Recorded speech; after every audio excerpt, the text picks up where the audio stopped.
All right, guys, welcome back. We are starting session 5 of our Stand series. And so that means you are halfway done. You've completed half of our sessions. And I want to take a minute and just acknowledge that. You know, I have bought so many books and not finished them, or said I'm going to do this, whatever that is, and not have done it in normal life, normal circumstances. And so right now, you are in the thick of trauma and grieving and heartbreak, and you are showing up, you're doing the work, you're on session 5, so you've done 4 full sessions, and that's amazing. So you're not just in normal life, you're in tough times, and you're showing up and doing the work. And so to me, that really proves that you are not just somebody that's just going to sit idle and let this define you. Like, you are working, you're showing up, you're fighting, you're striving, and it's hard. And so I am crazy proud of you. And I wanted to just take a minute and talk about that and share that you have proven that you are absolutely a fighter. Like, you're the kind of person I want to hang out with. Like, those are my people. I'm very proud of you. Keep it up. We're going to keep going. And I also wanted to share, when we put this together, there is years worth of work we could do together, right? Like, going through an affair is hard. The recovery process from anything is a long time. And our goal was to make something that we could really, package for you so that you could get through it, work through it. And just because we get to week 8, that doesn't necessarily mean that you're going to be, done and healed and perfect. That means you have a lot of the tools to keep up the work, right? And so we actually created a second 8-week session. So this one is Stand. We're getting you off the floor of holy crap, this just happened, and giving you the tools and the knowledge to understand what you're going through to stand up again. There is no way that we want to leave you just standing. That is not our goal. That would be a crappy goal. Oh, okay, you're standing, bye. So this second series that we've prepared for you is about walking. So it's called Walk. We're doing real simple, easy to remember kind of things. And walk is just about these next steps, because no matter what you do in your relationship, if you choose to stay or go, you are different forever. This will change how you see life and how you see relationships and yourself. And so this whole second set of sessions is all about that. It's about learning who you are, which is a really big deal if you've been in a relationship for a long time, or maybe you've just always been in relationships. And so learning who you are for maybe the first time, learning how to love yourself where you are, learning, the hard stuff like your family, if you have children, dealing with that, talking to your friends about all of this, managing life, home, finances, work, just all the responsibilities and what to do. And most importantly, learning that you are worthy of love, but not learning that you're worthy of love, actually believing that you're worthy of love. And so that's all going to be in this next session. I wish I could put it all in here with this, but we would overwhelm the crap out of you. And there's only so much you can do at a certain amount of time. So if that's something you're interested in, click the button in this email so that you can continue on with us, and we'll go from some just standing up to walking. So that's my spiel. I'm done with that. And we're going to jump into session 5. And session 5 is all about being mindful, about reacting, consequences, and being present. And so for me, this is kind of a weird superpower I have, I think. And my friends think it is odd too, so it's not just me. There's a lot of different ways to think about this and come at this. So I'll just share my one perspective, and we'll let Mello and Julia jump in as well. But for me, when I think about this, what comes to mind is when I get poked on text messages or emails. This happens a lot, where I am just I get this person knows me. They know what to say. They know what to do to mess with me. And the longer time goes on, the less stuff they have. They can kind of just have to keep using the same old content to like try to get under my skin. And so it starts becoming not as good, you know? And so when I say it's my superhero, ever since I found out to today, I don't let myself respond. I want to be in control of my words, especially when I'm angry or frustrated. And so if I get a text message of some like just an emotional, crazy town message, it's like attacking, I never respond back on the message.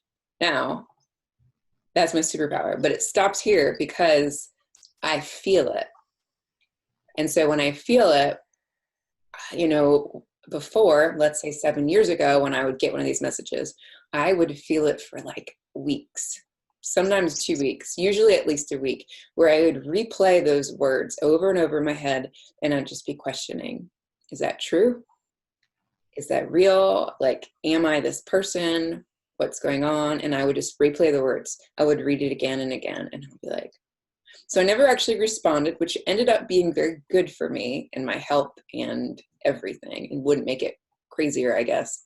But I didn't stop it there. And so now when I get these messages, it's not as often. However, it happens. And instead of it playing over and over and affecting me for so long, it might be an hour. If it's a really good one, it might be like the whole day.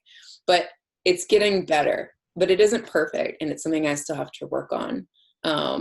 And so this is something that we can all work on together. And I'm going to reach out to Mello first and talk about, you know, we've got a lot we're talking about today.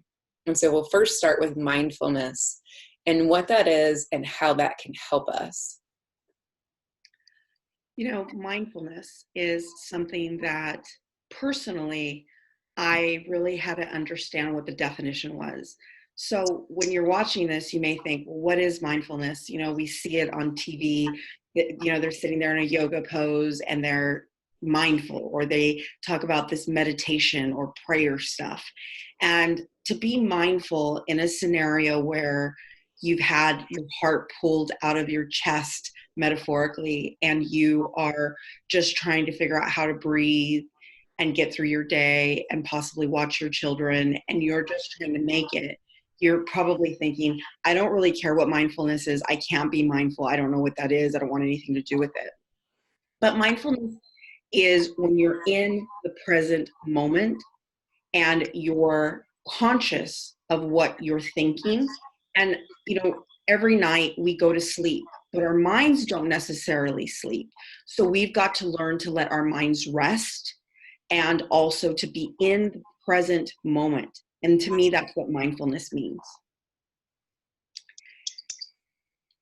Yeah, that's tough. That's being present, man. If we could all master that, we would be like Yoda, right? So Julia, if you will jump in and talk about, you know, how do we do that? How do we actually pull that off? That it's tough, right? Like when we're feeling emotionally hijacked, how do we take a step back and not get pulled into it? And that's essentially what mindfulness is. It's not about avoiding or suppressing or pretending you don't have your feelings, but it's just about noticing what's happening. And I know that sounds kind of crazy and kind of weird. Like, what do you mean just noticing? And sometimes it's just as much as that. Like, I'm just going to name what I'm feeling right now.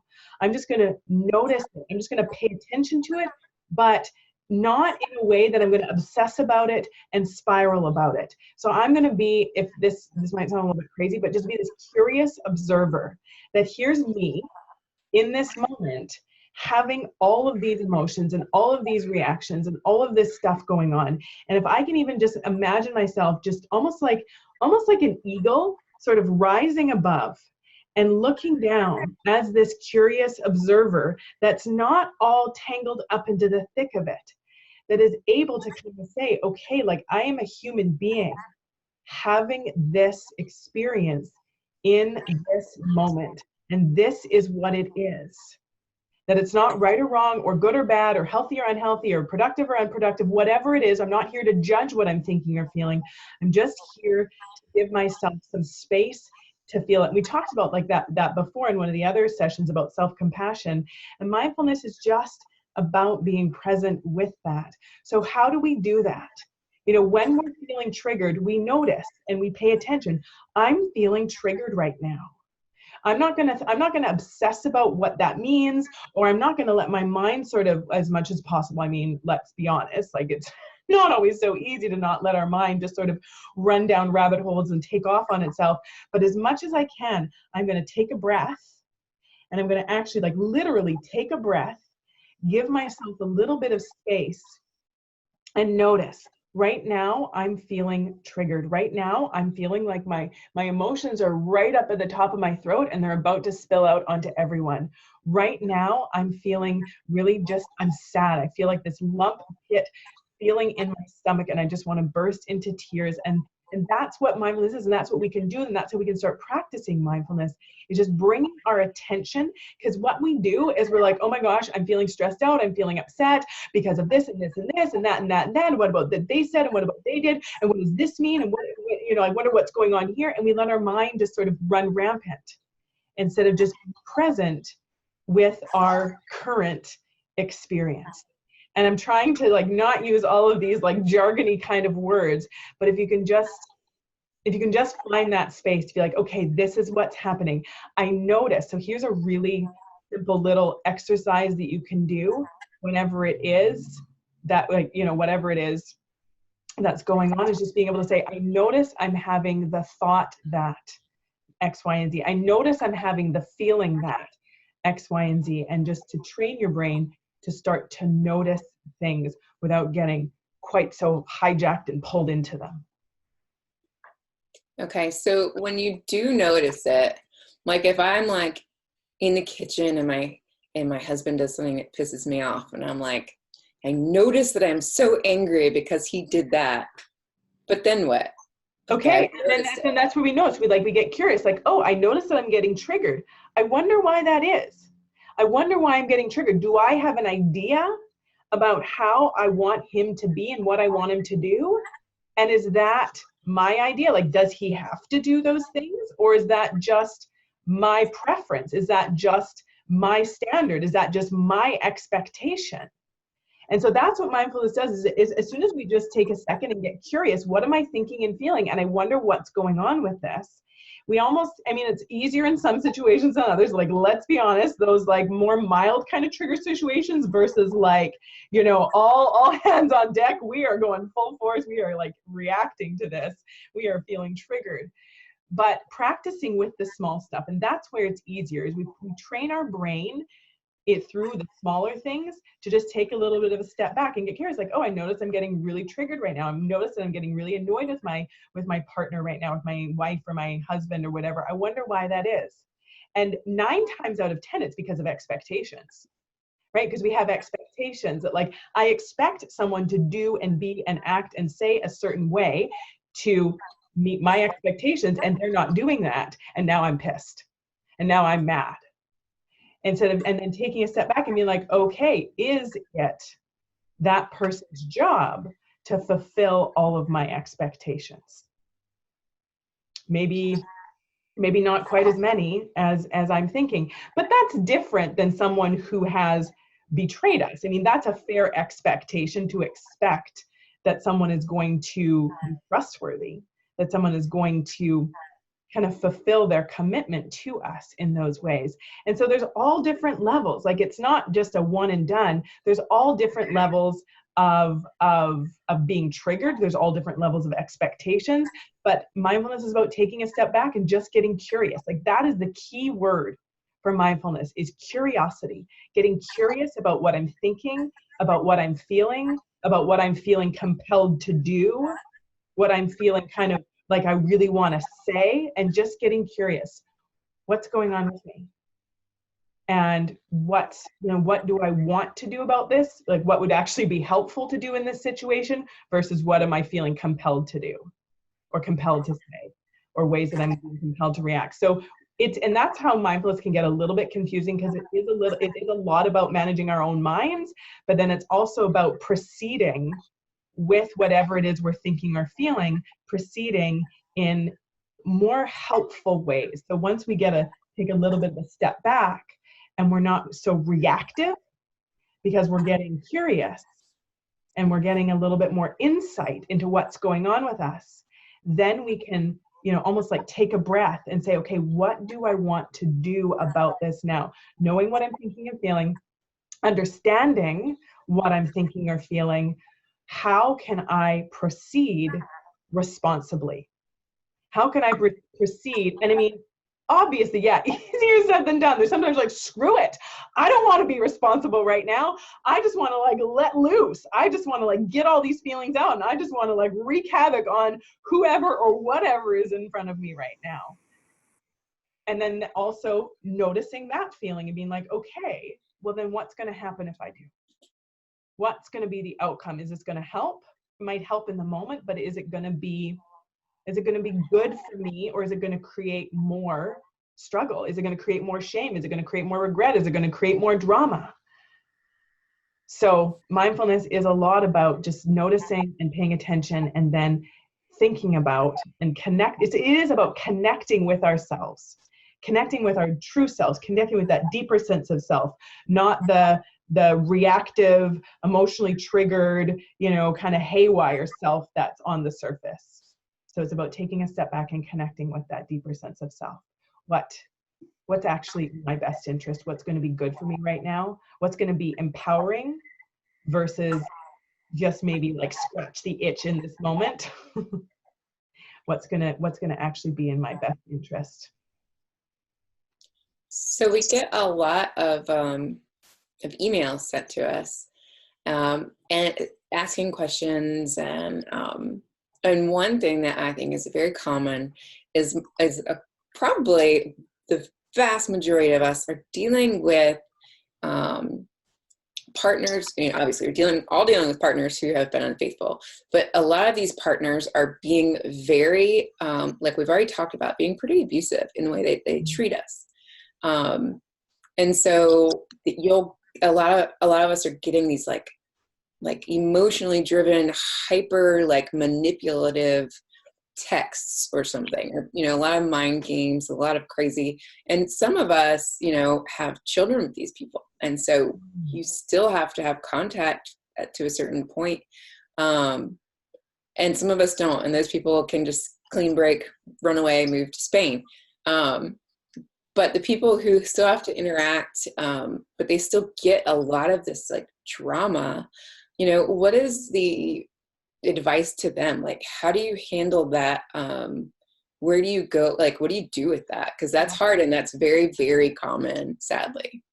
Well, and I mean, exactly that. Again, I'm getting triggered by this. Why am I getting triggered? Why am I letting this person's words hijack my emotional state? Because they're just words. They're just like letters strung together to make words that I am allowing myself to get emotionally hijacked by.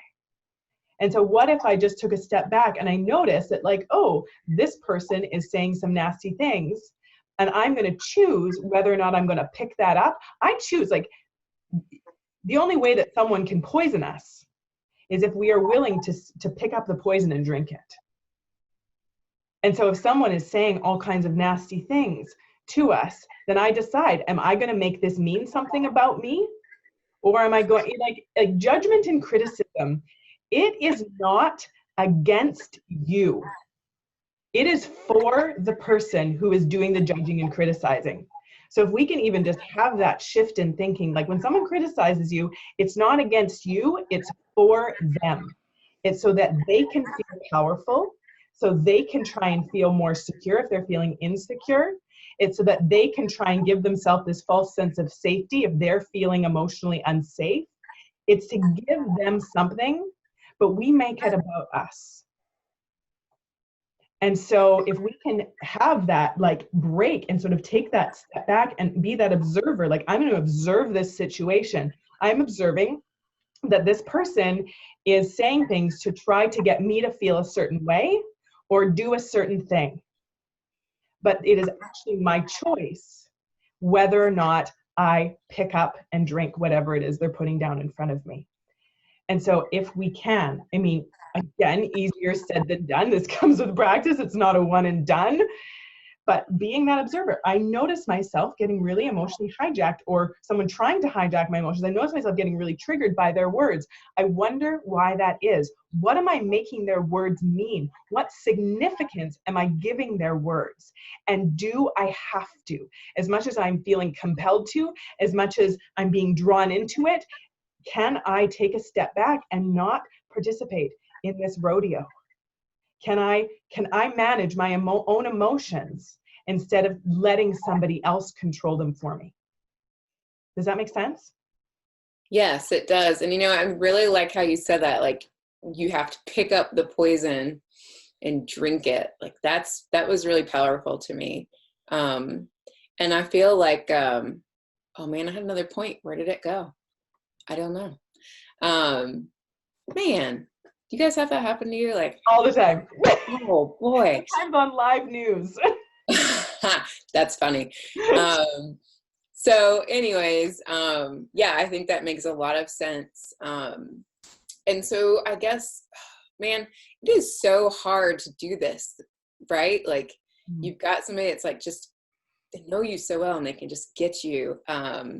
And if you have kids with this person, and if you are going to probably split up or maybe split up, the custody piece is a big deal. And in most states, I believe that like the things that you email or text can be used in court, which is like crazy town. And so, choosing to not respond to those emotionally charged things will really help you in that area as well. Like, I'm not giving you legal advice because I am definitely not a lawyer, but always being mindful of your words, especially if you have kids involved. And of course, absolutely, if your kids are present, like nothing, stay out of it, stay away, get away.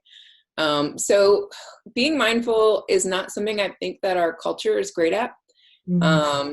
And so Mello, if you'll talk about maybe some ways that we can work on that, because Mello, if you haven't picked up on this, Mello is such an expert at grief, because not only did she lose both her parents, but she lost her daughter, and then right after that found out about her husband's affair.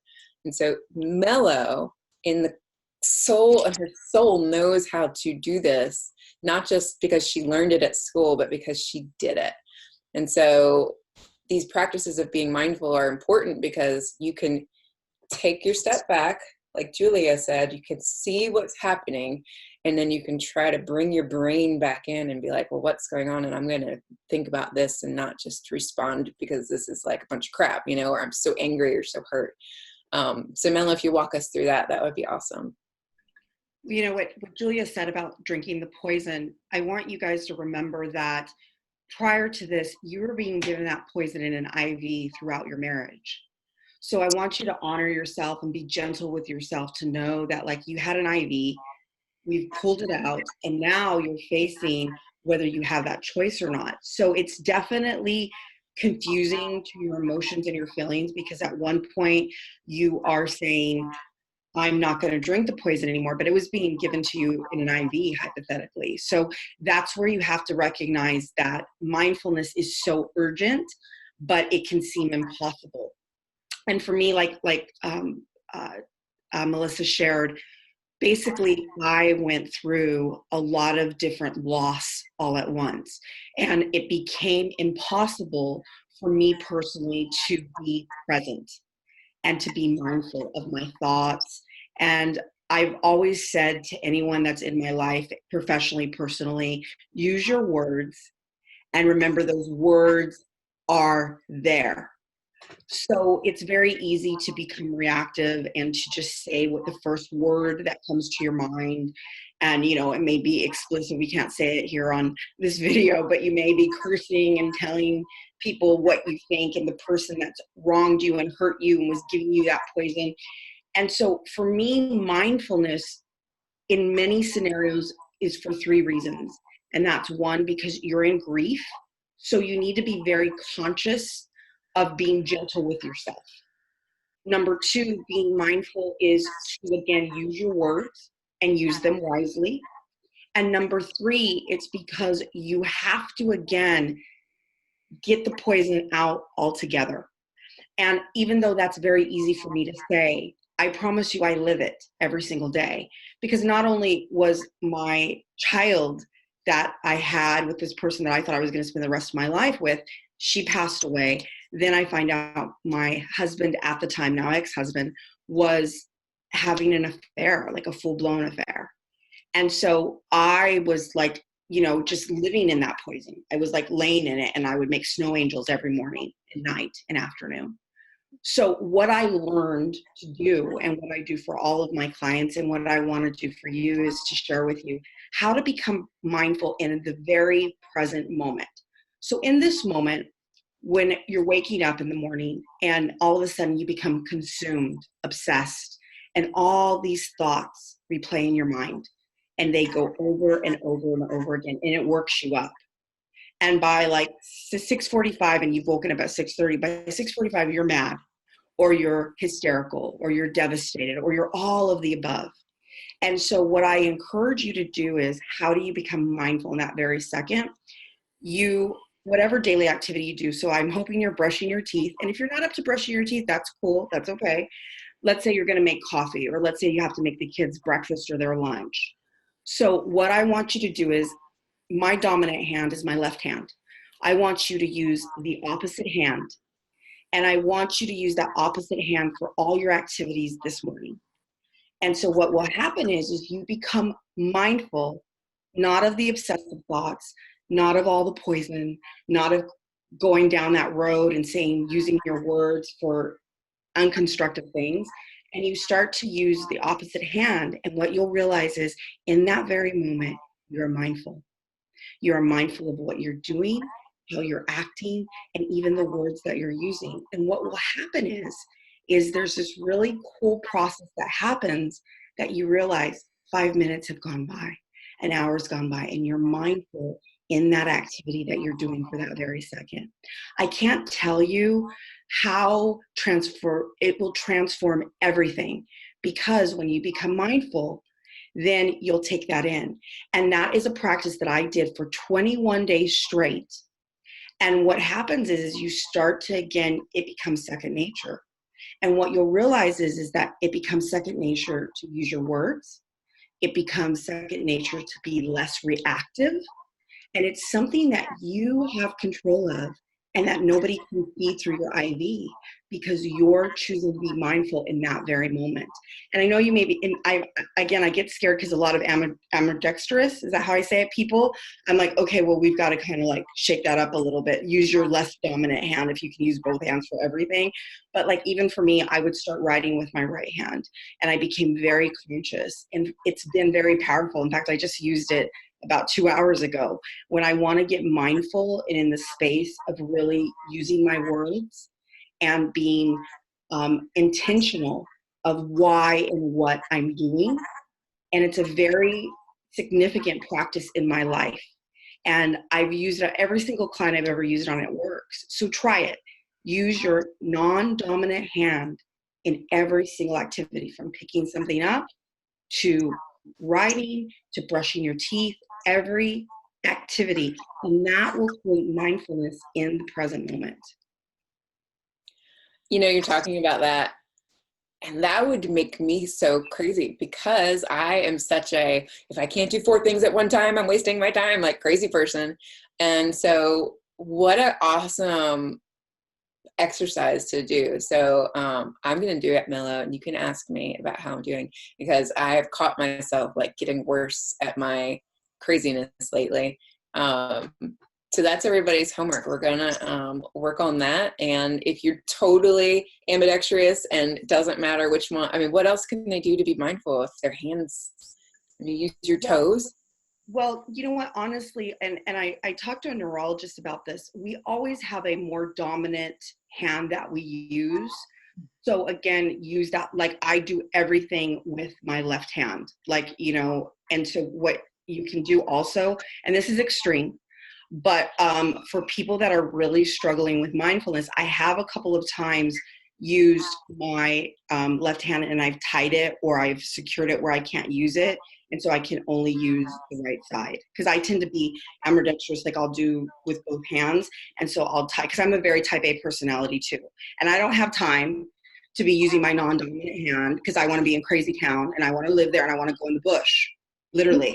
Up as a week ago, right? And so sometimes what I'll do when it's extreme, when that cycle of obsessive thoughts are going through our mind and we're worked up, and he or she has sent us the email and made us feel like the worst person in the world and made you doubt everything. Remember, there's no port, no IV. Like Julia said, you can't drink the poison. But if that doesn't work, because you can't retrain your mind so quickly, what you can do is to use the non-dominant hand. If it's really extreme, tie it back, or I mean, not anything crazy. I'm not talking about bondage, but I'm talking about where you're just securing it where you can't use it. So I hope that helps. But the exercise, if you truly do it, it works. It's scientific, and I'd let Julia explain that because she's way better at scientific and formal terms. But for me, it's just getting into that mindset of not allowing anything to, I'm too consumed with what I'm doing. Yeah, that's going to be a big game changer. And, this is going to work well because, we keep referring to like getting like nasty stuff from the other partner or whatever, but like this stuff would apply too to like, and we'll talk about this in later sessions, but like when people should on you, your mother-in-law says something nasty, your neighbor says something, and, a lot of people will say things in trying to help you. And they think they're being kind or helpful, but they are freaking killing you and cutting you to pieces. And so all of these different things are going to really help you. This mindfulness practice, I'm going to be doing that this week too, is going to really help us to take that step back, see what's going on, and not pick up the poison. The other thing I was going to say there too is like exactly like that. Like if trying different exercises, whatever it is that gets you out of your thoughts and into your present, because that's what mindfulness is about, being present. And tying your hand behind your back, you have to intentionally be aware of what you're doing. And you can't be thinking about all of this stuff. Your mind can't be going crazy if you are physically, if you're working intentionally on something physically that's in front of you. And so getting out of your head and getting into your senses, right? In getting any way you can to get into your senses. That is going to allow you to feel more grounded and to feel more mindful, and trying different things throughout your day that get you out of that spiraling, that doesn't involve, like numbing or suppressing through unhealthy or unhelpful behaviors or, things. But whatever it is, to just like break that cycle of those thought spirals, that storm that's going on.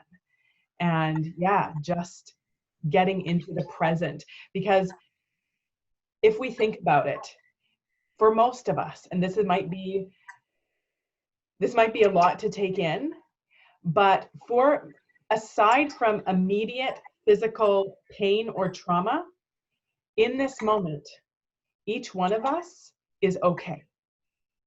Aside from your thoughts about what happened in the past or your fears about what could happen in the future, in this moment, you are okay.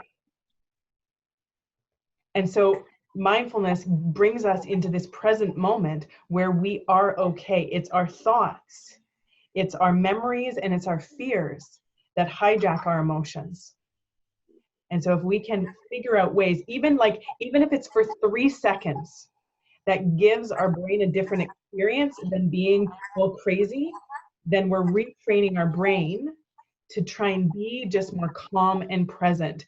And so it does start to do things. There's a saying in the neurobiology community, the neurons that fire together wire together.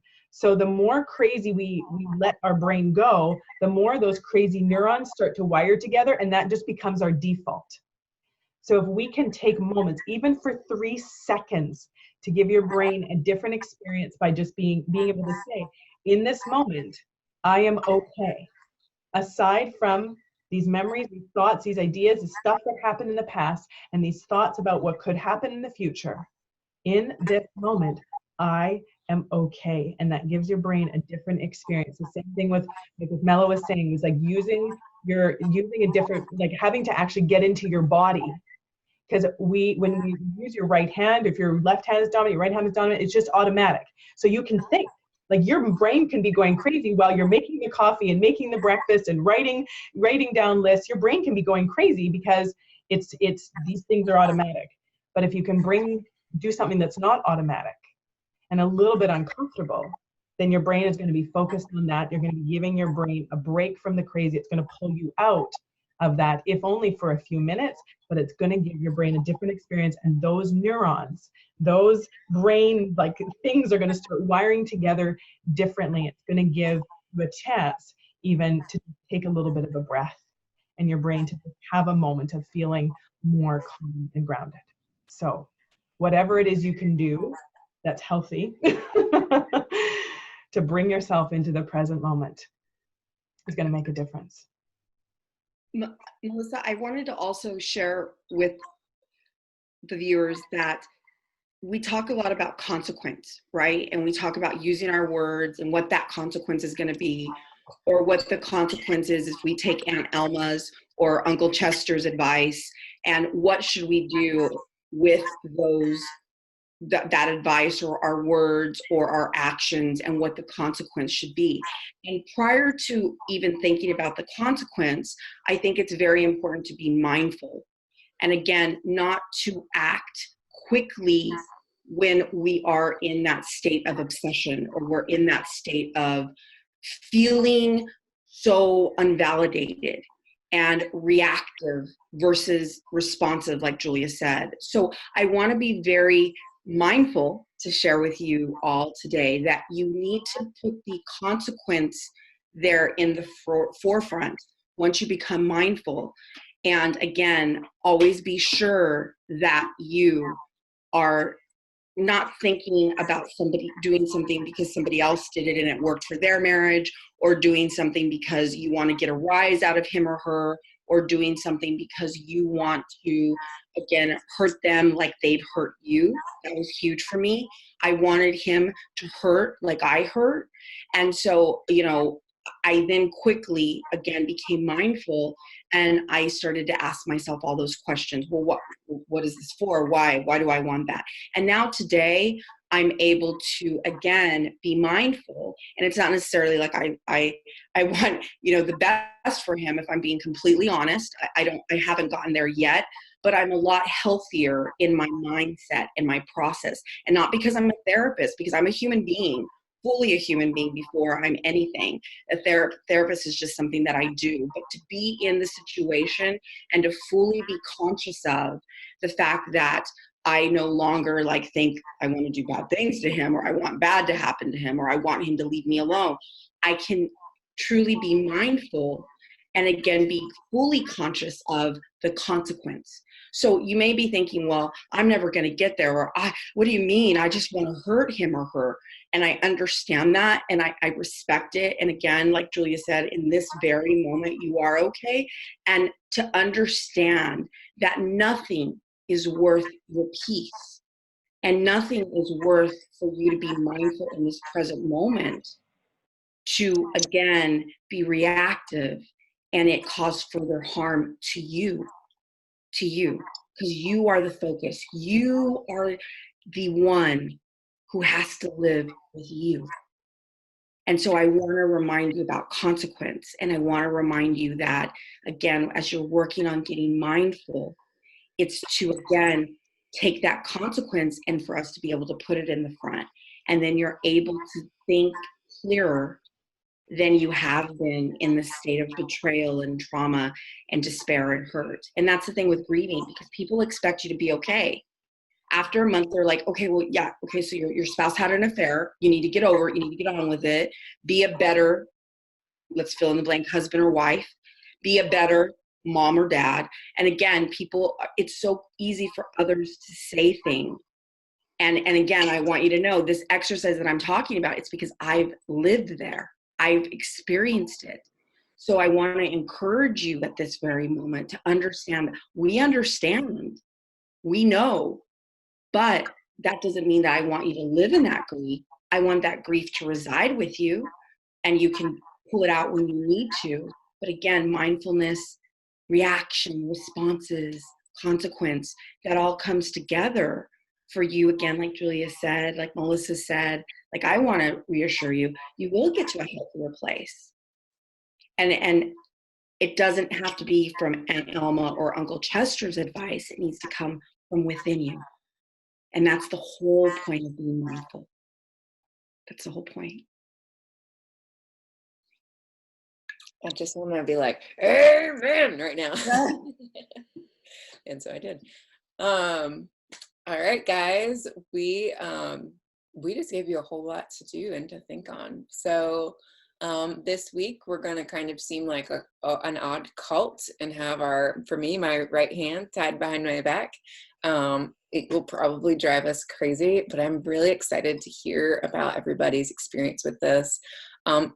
Same thing for all of the sessions. Definitely share what you're going through, what you're learning, what you're processing on our Facebook page. The support group, the private one, we can share it wherever you want, but the private group is where we can really process this together. I think this is really cool, and we're going to have a lot of great things we're learning about ourselves, some good tools to help us get through this and start to thrive again. So we will see you again next week. Bye.